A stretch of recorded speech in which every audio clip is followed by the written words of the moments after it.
Assalamualaikum warahmatullahi wabarakatuh. Shalom, salam sejahtera untuk kita semua. Perkenalkan, nama saya Paskalis Erwin Bere, NIM 220401140105, kelas H 2022, program studi pendidikan guru sekolah dasar. Di video kali ini, saya akan mereview materi di pertemuan 2, 4, dan 5. Pada pertemuan 2 saya mengambil topik A, yaitu menelusuri konsep dan urgensi pendidikan kewarganegaraan dalam pencerdasan. Di pertemuan keempat saya mengambil topik A, yaitu menelusuri konsep dan urgensi identitas nasional. Pada pertemuan kelima saya mengambil topik C, yaitu membangun argumen tentang dinamika dan tantangan konstitusi dalam kehidupan. Baik, langsung saja kita mulai pada topik A,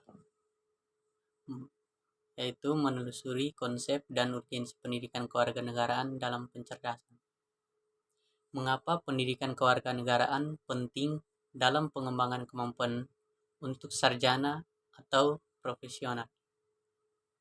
Dalam Undang-Undang Republik Indonesia Nomor 12 Tahun 2012 tentang pendidikan tinggi, program sarjana merupakan jenjang pendidikan akademik bagi lulusan pendidikan menengah atau sederajat sehingga mampu mengamalkan ilmu pengetahuan dan teknologi melalui penalaran ilmiah. Lulusan program sarjana diharapkan akan menjadi intelektual atau ilmuwan yang berbudaya, mampu memasuki atau menciptakan lapangan kerja, serta mampu mengembangkan diri menjadi profesional. Dalam Undang-Undang Republik Indonesia Nomor 14 Tahun 2005 tentang guru dan dosen dikemukakan bahwa profesional adalah pekerjaan atau kegiatan yang dapat menjadi sumber penghasilan, perlu keahlian, kemahiran, atau kecakapan, memiliki standar mutu, ada norma, dan diperoleh melalui pendidikan profesi. Apakah warga negara dan siapakah warga negara itu? Di Indonesia, istilah warga negara adalah terjemahan dari istilah bahasa Belanda Staatsburger. Selain itu, Staatsburger dalam bahasa Belanda dikenal pula istilah onderdan. Menurut Sweto Prawiro pada tahun 1996, istilah onderdan tidak sama dengan warga negara, melainkan bersifat semi warga negara atau kawalu negara. Munculnya istilah tersebut karena Indonesia memiliki budaya kerajaan yang bersifat feodal sehingga dikenal istilah kawula negara sebagai terjemahan dari onderdan. Konsep warga negara Indonesia adalah warga negara dalam arti modern, bukan warga negara seperti pada zaman Yunani kuno yang hanya meliputi angkatan perang, artis, dan ilmuwan atau filsuf. Siapa saja WNI? Menurut undang-undang yang berlaku saat ini, warga negara adalah warga suatu negara yang ditetapkan berdasarkan peraturan perundang-undangan. Mereka yang dapat meliputi yaitu TNI, Polri, petani, pedagang, dan profesi serta kelompok masyarakat lainnya yang telah memenuhi syarat menurut Undang-Undang Nomor 12 Tahun 2006 tentang kewarganegaraan. Yang berikut, B. Menelusuri konsep dan urgensi identitas nasional.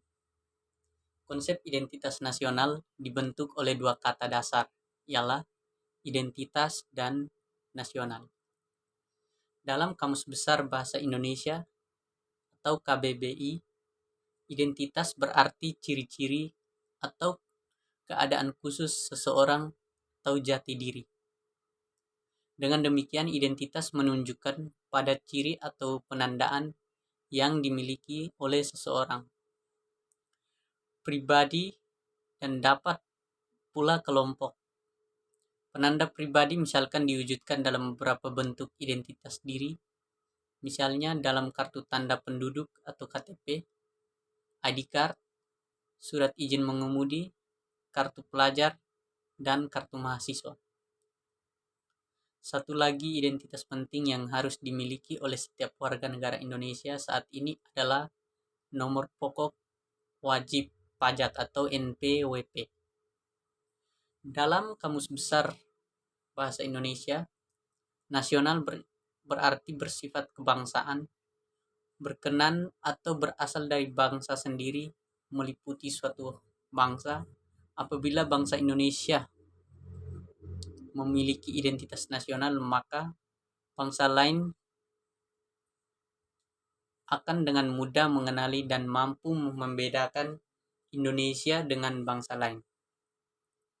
Untuk lebih memahami ketentuan tentang identitas nasional tersebut, kita dianjurkan untuk mengkaji ketentuan bendera negara Indonesia, bahasa negara, dan lambang negara, serta lagu kebangsaan yang telah diatur dalam Undang-Undang Republik Indonesia Nomor 24 Tahun 2009 tentang bendera, bahasa, dan lambang, serta lagu kebangsaan.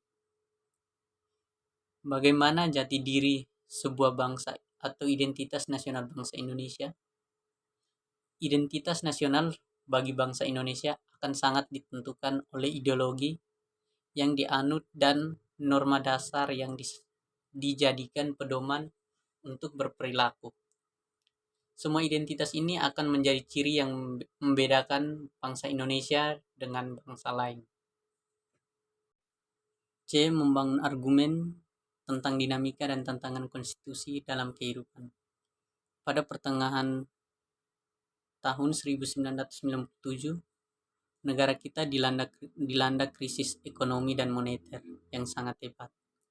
Krisis ekonomi dan moneter yang melanda Indonesia ketika itu tantangan paling sulit bagi bangsa Indonesia. Akibat dari krisis tersebut adalah harga-harga melambung tinggi, sedangkan daya beli masyarakat terus menurun.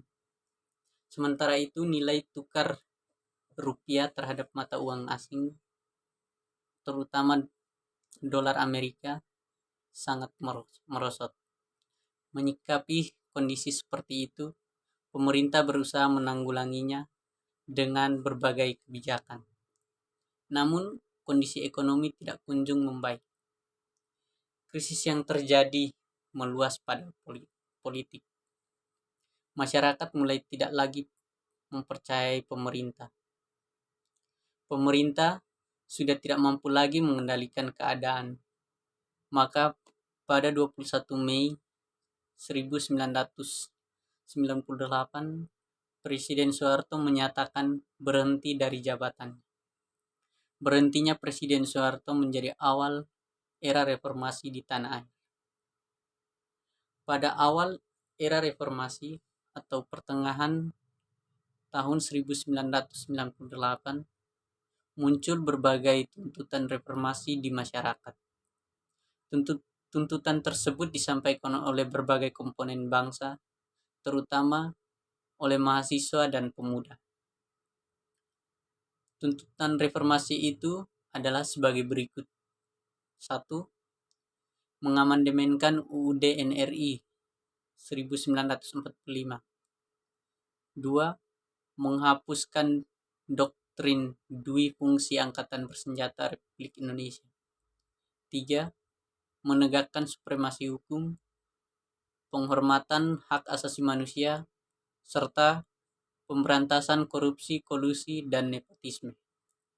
4. Melakukan desentralisasi dan hubungan yang adil antara pusat dan daerah. 5. Mewujudkan kebebasan pers. 6. Mewujudkan kehidupan demokrasi. Berdasarkan hal itu, MPR hasil pemilu tahun 1999 sesuai dengan kewenangannya yang diatur dalam pasal 37 Undang-Undang Dasar NRI tahun 1945 melakukan perubahan secara bertahap dan sistematis dalam 4 kali perubahan, yaitu yang pertama pada sidang umum MPR 1999, yang kedua pada sidang tahunan MPR 2000, yang ketiga pada sidang tahunan MPR 2001, yang keempat pada sidang tahunan MPR 2002. Sekian hasil review materi saya. Untuk kurang dan lebihnya saya mohon maaf. Terima kasih.